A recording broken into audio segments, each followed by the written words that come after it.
এত সকাল সকাল তুমি আমাদের বাড়িতে?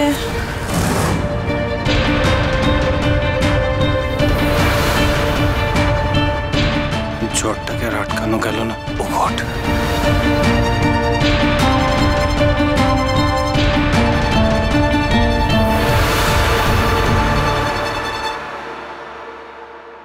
ওইখানে কেন এসেছে আদি?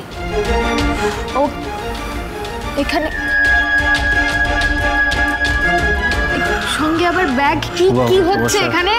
শুভা, আমার তোমার সাথে কথা আছে, প্লিজ। কি হয়েছে মিস্টার সেন? আর কিছু আটকানো সম্ভব না। আমার বোনকে আপনাদের বাড়িতে রেখে গেলাম, কারণ এখন থেকে আমার বোন এখানে থাকবে। কি? ও আমাদের বাড়িতে কেন থাকবে? বুঝতে পারছি না এখানে কি ও আমাদের বাড়িতে কেন থাকবে? বুঝতে পারছেন না? এই প্রশ্নের উত্তর আপনার হাজবেন্ডে দেওয়ার কথা। আপনাদের বাড়ির ছেলে আদ্রিত রয়, ও যে দাঁড়িয়ে আছে, কিছু বলেনিও? কি হয়েছে আদি? এই মিস্টার সেন এগুলো কি বলছেন?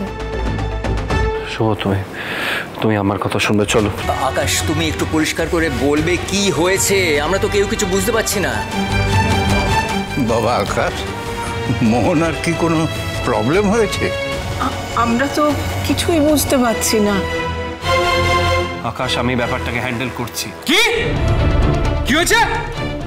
তুমি হ্যান্ডেল করবে? এতদিন করনি কেন? হ্যাঁ, উত্তর দাও। এতদিন যখন হ্যান্ডেল করনি, এখন থেকে বিষয়টা আমি হ্যান্ডেল করব, কারণ বিষয়টা আমার বোনকে নিয়ে। যদি আমার বোনের কোনো ক্ষতি হয়, ফিনিশ ইউ। কারণ আমার বোনের ভালো থাকার অধিকার আছে এবং সে দায়িত্ব আমার। আদ্রিত, এ তো খুব ভালো কথা। আপনার বোনের ভালো থাকার দায়িত্ব আপনার হতে পারে, কিন্তু আপনার বোনের ভালো থাকার দায়িত্ব আপনি আমাদের নিতে বাধ্য করতে পারেন না। আপনার বোন যখন বিপদে পড়ে আমাদের বাড়িতে এসেছিল, আমরা ওকে মেয়ের মতো ট্রিট করেছি। কি বর্দি ভাই, কি রে বল? কিন্তু ব্যাগপত্র গুছিয়ে একেবারে আমাদের বাড়িতে চলে এলো, বললো থাকবে। আমাদের পারমিশন নেওয়ার প্রয়োজনই মনে করলো না। এ কেমন টাইটাই জিজিস? আদি, আদি কি হয়েছে? আদি কেন এরকম হেয়ালি করছিস? বুঝতে পারছিস না আমরা সবাই কত টেনশন করছি? কি হয়েছে সত্যিটা খুলে বল না। লাভলি, কি ক্লাইম্যাক্স! ভেবেছিলাম শুভদি একা সব পাবে। একেবারে বাড়ির মধ্যে যে সিনেমা শো হবে সেটা তো ভাবিনি আমি। আকাশদা তুমি বলো, তুমি অ্যাটলিস্ট বলো, আমাদের তো সবার কিউরিওসিটি হচ্ছে। আকাশদা প্লিজ টেল আস। আকাশ, আপনার যা বলার আছে এখানে বলুন, নাহলে আমাদের অনেক কাজ আছে।